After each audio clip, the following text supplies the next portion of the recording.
आज के कार्यक्रम में जब दिल्ली में से लेकर राजस्थान तक सरकार को गांवों तक और जनता तक पहुंचने की होड़ चल रही है, उस समय वसुंधरा सरकार भरतपुर संभाग में है और हमने सवाल पूछा था कि क्या सरकार के गांव पहुंचने से कोई फ़ायदा होगा। जनता की राय, दर्शकों की राय हमें लगातार मिल रही है। हम कार्यक्रम के आखिर में देखेंगे कि जनता की राय क्या है। हमारे साथ खास पैनल इस समय मौजूद हैं। भार्गव साहब, आपसे पूछते हैं, सच की बात की थी सरल साहब ने, सुमन जी ने भी अलग तरीके से उसको बताया, प्रताप जी ने भी बताया, और अरविंद जी इस बात से नाराज थे कि अफसर सच नहीं बोलते। क्या सच है? देखिए, सच जो है वो तो कार्यों में दिखता है जी।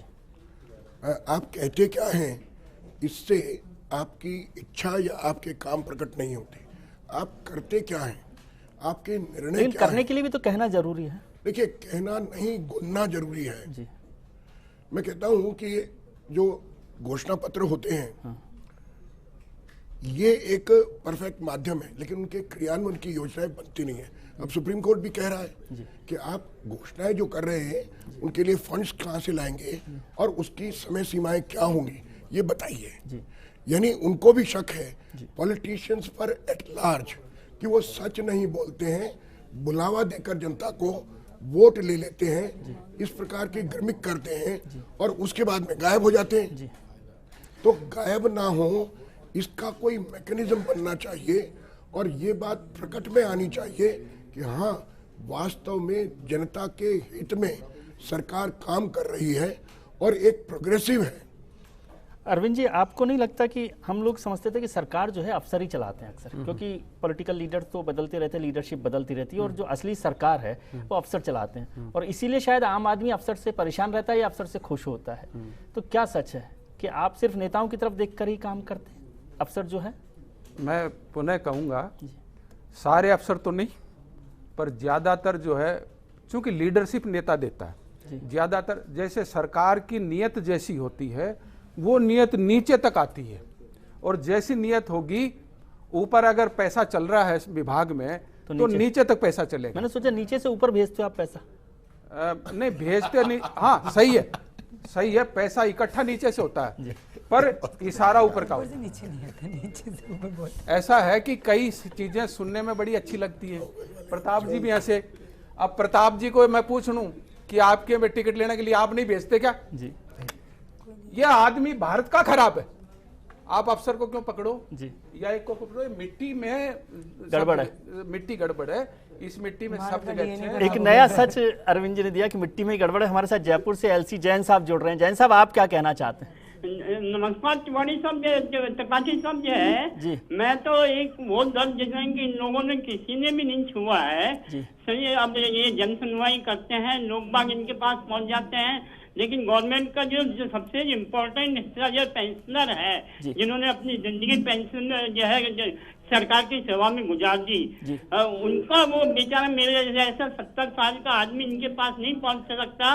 उनका दुख दर्द सुनने में के लिए इन लोगों ने क्या किया, मैं यह जानना चाहता हूँ। जी, बहुत शुक्रिया जैन साहब। सुमन जी, ये वो रेवड़िया जो बांटी थी जी प्रताप जी की सरकार ने, उनका जिक्र कर रहे हैं, तो आप उनको बंद कर रहे थे? नहीं, आप इनका दर्द सुने, आपने इनका दर्द सुना जी कि ये लोग बुजुर्ग हैं, ये लोग सरकार के पास पहुंच नहीं सकते, इसलिए सरकार इनके पास पहुंची है। और डेफिनेटली प्रताप जी, लेकिन वो तो उस योजना का जिक्र करें जिसे आप बंद करने वाले हैं। बंद नहीं करने वाले हैं सर। मैंने सुना इलेक्शन के वक्त आप यही कह रहे थे कि रेवड़िया बांट रहे थे प्रताप जी। बिल्कुल स्पष्ट कहा था कि बदले की भावना से कोई कार्रवाई नहीं होगी, अच्छी योजनाओं की समीक्षा होगी और उसको अच्छे तरीके से लागू किया जाएगा। हम लोगों ने ठीक से नहीं समझा, गलती हम लोगों की है, एक्चुअली वोटर की गलती है मेरे जैसे कि जो ठीक से समझा ही नहीं। आप उस समय बदले की भावना से नहीं कर रहे थे, मुझे लगा कि आप बंद कर देंगे पेंशन योजना, तो कम से कम वो रोजगार में युवाओं को मिल जाएगा पैसा, वो जहरीली दवाएं जो है बंद करवा देंगे आप। विजय जी, चुनाव नहीं, मेरी गलती है। चुनाव के कैंपेनिंग में भी वसुंधरा जी मेट्रो पे भी बोली थी और रिफाइनरी पे भी बोली थी। ये कोई नया सरकार में आने पे नहीं बोल रही हैं। उस समय जो बातें मेट्रो पे रखी थी, अब वो मैं बोलूंगी प्रताप जी तो चैलेंज कर रहे हैं आपको कि आप बंद कर दीजिए ना उन योजनाओं को। क्यों? हम बदले की भावना से कार्रवाई नहीं करना चाहते हैं। जो इन्होंने माथुर आयोग बना के 5 साल तक वसुंधरा फोबिया में सरकार को चलाया, जिसका नतीजा इन लोगों ने भुगता। हम कोई बदले की भावना से काम नहीं करेंगे। अगर इनकी योजना अच्छी है तो उसको हम आगे बढ़ाएंगे। ये पहले हमने नहीं देखी थी, घोषणा पत्र बनाते वक्त आपने नहीं देखी थी कौन कौन सी योजना पे और विज्ञापन पे हमारी मैंने सुना आप जब स्वराज संकल्प यात्रा पर गए थे तब आपको समझ नहीं आई थी ये योजनाएं कैसी हैं, जो अब फिर से आप रिव्यू कर रहे हैं उस पर? रिव्यू देखिए, और अब तो कटारिया जी की कमेटी ने शायद रिव्यू कर लिया सबको। सुनिए, हम सरकार के बाहर अब तो सब रिव्यू कर लिया ना, अब तो सरकार में रिव्यू कर लिया, यही कर रहे हैं ना। प्रेजेंटेशन वसुंधरा जी ने पहली बार कैबिनेट में एक उदाहरण पेश किया, अगर आपको ध्यान हो कि मुझे लग रहा है मोटे तौर पर आपको लग रहा है कि ठीक ही थी योजनाएं, अब आपका काम निकल गया तो अब उसको चला सकते। एक मिनट, मुझे 2 मिनट का समय दीजिए सरकार की वकालत करने के लिए। पहले सरकार में जो अधिकारी रहे थे, जो योजना जिन्होंने लागू की थी, और वो अधिकारी चले गए हैं, और वर्तमान में जो अधिकारी है, दोनों को लेके बिठा के वसुंधरा जी ने प्रेजेंटेशन देखा है उनका। ये नहीं कि सीधे हटा दो, नया अधिकारी आया वो जो कह रहा है उसको सुनो। दोनों अधिकारियों को बताया कि आपकी योजना क्या थी, मुझे समझाइए। पहले दिन 57 IAS अफसरों के तबादले किए थे, बहुत तुरंत आपने रिव्यू कर लिया अफसरों का, अधिकारियों के साथ प्रेजेंटेशन लिया, अफसरों का रिव्यू आपने एक दिन में कर लिया कि 57 IAS अफसरों को तबादला करना पड़ा। देखिए, जो सरकार आती है वो अपने हिसाब से सरकारी देखती है कि जिन अधिकारियों में माने पोटेंशियल, जिन अधिकारियों को सरकार समझती है उनको ले आई। अगर ये काबिल सरकारी अधिकारी होते तो इस सरकार का ये हर्ष नहीं होता जिस तरह से हुआ। और अब जो हम लोग लाए, आप देखिए काम कैसे दौड़ेगा, थोड़ा वेट तो कीजिए। आप लोग चाहते हैं कि सरसों हथेली में 5 मिनट में उग जाए, ये संभव नहीं है। सही कहावत नहीं है, भरतपुर जो है सरसों का क्षेत्र है। मैं उसको घोषित करने जा रहे हैं नहीं, हम घोषित करेंगे। मैं यहाँ से नहीं कह सकती, जो पार्टियों के लोग सरकार करेगी घोषणा उसको। सुमन जी, दोनों जो पार्टियों के लोग हैं वो एक दूसरे के विरोधी नहीं है, एक दूसरे का अच्छा काम आगे बढ़ाते हैं। खासा कोटी के चौराहे पे फ्लाईओवर बना 22 करोड़ रुपए की लागत से, चारों तरफ जाम है, ऊपर कोई चढ़ने को तैयार नहीं है। बीजेपी के राज में शिलान्यास हुआ, कांग्रेस ने उसका उद्घाटन किया। हाँ, आप ये कह रहे हैं बीजेपी के नेता की वजह से उसको बदला गया था? हम बदले के भाव से काम ही नहीं करते, यही तो कहना चाह रहे हैं। हाँ।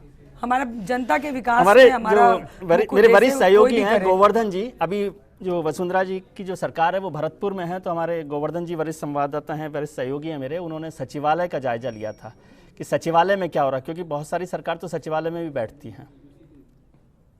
पीछे आप जो गलियारा देख रहे हैं वो मंत्रालय भवन का है। आम दिनों में ये गलियारा लोगों से भरा रहता था, मंत्रियों के यहाँ लोग मिलने आते थे, लेकिन जब से सरकार भरतपुर के दौरे पे है तब से इन गलियारों में सूनापन है, और ये सूनापन तब तक रहेगा जब तक सरकार वापस भरतपुर संभाग से नहीं लौटती है। कैमरा पर्सन मनीष के साथ गोवर्धन चौधरी, फर्स्ट इंडिया, जयपुर। चलिए, सचिवालय के सूनापन पर हम चर्चा करेंगे ब्रेक के बाद। हमारे खास मेहमान हमारे साथ बने हुए हैं, आप भी हमारे साथ बने रहिए। और जनता के दरवाजे तक सरकार पहुंच रही है, यदि आपके दरवाजे पर पहुंच रही है तो ज़रूर बताइएगा, और नहीं पहुंचे तो सरकार को बताइएगा। हमने कार्यक्रम में सवाल पूछा था कि क्या सरकार के गांव पहुंचने से कोई फ़ायदा होगा। जनता की राय हमें लगातार मिल रही थी, देखते हैं कि जनता की राय क्या है। 82% लोग, सुमन जी आपको बधाई की बात है कि 82% लोग सोचते हैं कि हाँ इससे फ़ायदा होगा, और 18% लोगों का मानना है कि इससे कोई फ़ायदा नहीं होगा। लेकिन बड़ा एक प्रतिशत है जो समझता है कि जनता को फ़ायदा होगा। अरविंद साहब, अभी हम जो गाना सुन रहे थे उसमें था कि इतना धीरज मत देना। क्या आपको लगता है कि पॉलिटिकल लीडर्स के अलावा अफसरों को भी कभी इस बात का डर लगता है कि किसी दिन जनता खड़ी हो जाएगी? अफसर जो समझदार है उसको तो जनता की ताकत काम आती है। जनता की ताकत है गेंद, और वो जो अफसर समझ जाएगा कलाई कैसे घुमाई है तो चौका और नहीं तो आउट जी। अब जैसे लक्ष्मण घाव पीर रघुवीरा, लक्ष्मण जी को घाव लगा, रघुवीर को पीड़ा होती है, तो सरकार गांव में जाएगी, ऐसे ही अफसर गांव में जाएगा तो उनकी पीड़ा से सहानुभूति नहीं रहेगी, समानुभूति रहेगी, कंपैशन बनेगा। इसलिए आइडिया अफसर को भी जाना चाहिए, सरकार तो जा ही रही है। और जो अफसर नहीं जाते थे, मैं बताऊं बहुत हैंगओवर है, बहुत सूट खराब हो जाते ना, सूट खराब हो जाते ना, बूट की पॉलिश खराब होती, सही है, टाई भी खराब हो जाती, टाई भी खराब होती। तो ये जो सारा चीज है ना, आदमी को पब्लिक का, और मैं आपको बहुत लोगों के उदाहरण दूं, मेरा नहीं दूंगा, मेरा तो कहीं किसी और मौके, मेरा बहुत लोग ऐसे हैं जिनको लोग ये कहते हैं कि इस अफसर को, कलेक्टर को हटाओ नहीं तो हम चुनाव हार जाएंगे। इसके घर तो भीड़ रहती है जी, हमारे यहाँ रहती नहीं। तो भैरव सिंह जी कहते थे लोकप्रियता का अफसर में, नेता में कंपटीशन होना चाहिए जी। ये बहुत अच्छी बात आपने कही। हमारे साथ सुजानगढ़ से हाजी शमसुद्दीन साहब जुड़ रहे हैं। शमसुद्दीन साहब, आपका क्या कहना है? हाँ, मैं ये कहना चाह रहा था जी कि सरकार तो जी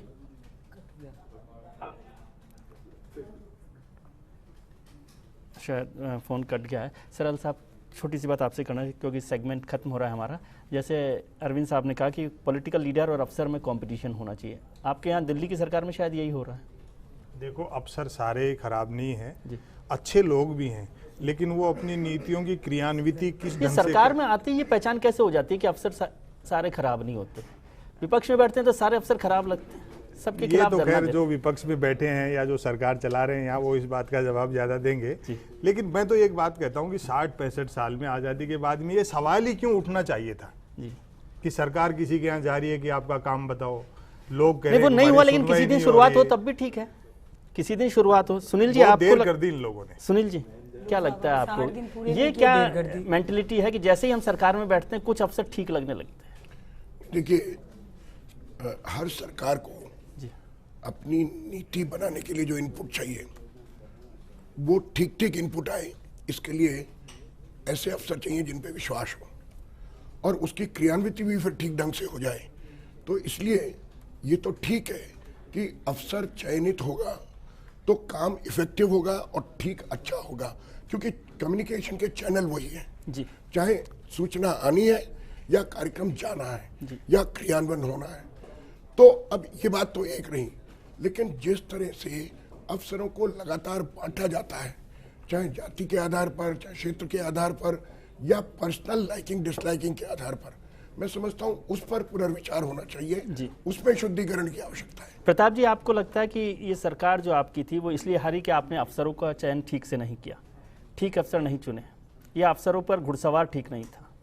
देखिए, ये कारण तो बहुत ज़्यादा हो जाएंगे, क्योंकि हार, ये जो इतनी बड़ी हार हुई है, इस बात में हमें स्वीकार करना पड़ेगा कि हमारे से कहीं ना कहीं चूक हुई है। हम लोगों की भावनाओं को नहीं समझ पाए, लोगों का मन नहीं समझ पाए, जो भी स्थिति रही इसमें हम स्वीकार करते हैं हमारी बहुत बड़ी हार हुई है। लेकिन मैं इनका जो प्रोग्राम, उसमें आपसे एक बात कहूँगा, आपका जो मैंडेट आया 82%, उसके बाद बीजेपी को सबक लेना चाहिए हमारी हार से कि लोगों ने इनके इस प्रोग्राम को पसंद किया है जो भरतपुर गए हैं, तो उसका रिजल्ट आना चाहिए, जिससे भविष्य में जो 82% जो रिजल्ट आपने दिया है वो कम ना हो और लोगों को लगे कि जब लोगों ने वहां जाना ही इनका पसंद किया कि आए हैं, देखिए लोग कितने भले हैं, ये आगे बहुत बड़ी यही बड़ी बात है। तो इतना पसंद किया तो फिर रिजल्ट भी आना चाहिए। और मैं ये मानता हूं कि हमारे कारण जो भी रहे हैं, लेकिन ये बहुत बड़ी हार हुई है, हम तो यही नहीं समझ पाए क्या कारण रहे, लेकिन हम हार को स्वीकार। सुमन जी, एक सेंटेंस मेरे को बोलना पड़ेगा जी।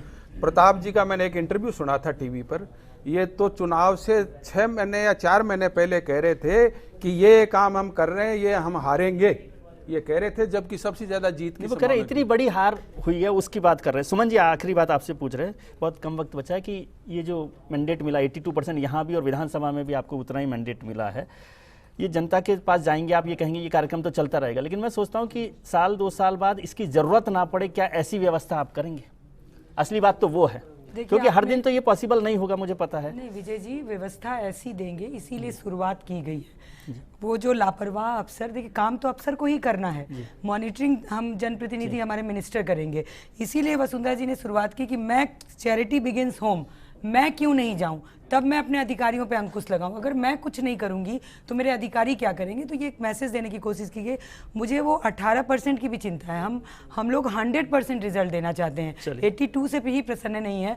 वो 18% भी आगे कहेंगे 6 महीने बाद, आप देखेंगे कि सरकार भला काम कर रही है और सरकार का भला हो। मुझे तो ये लगता है कि कांग्रेस अंतिम राउंड में तेज भागी, हम डे 1 से दौड़ रहे हैं। आप उनसे सबक लेकर के पहले राउंड में इतना तेज भाग रहे हो कि लोकसभा चुनाव जी हम तेज नहीं भाग रहे हैं, हम स्लो स्टडी विंस में बिलीव करते हैं, हम अपना काम कर रहे हैं। बहुत अच्छी बात है, 18% पर इनकी नजर है। हाँ, ये बहुत बहुत शुक्रिया आपका कि आप बिग फाइट में शामिल हुए और अपना जो ज्ञान था वो हमें बांटा और हमें ज्ञानवर्धन दिया, उसके लिए बहुत बहुत शुक्रिया। बिग फाइट में फिर हाजिर होंगे कल नए मुद्दे और नए मेहमानों के साथ। तब तक के लिए खुश रहिए और चलते चलते एक खूबसूरत गाना, ये व्यक्तिगत टिप्पणी नहीं है इस कार्यक्रम के लिए।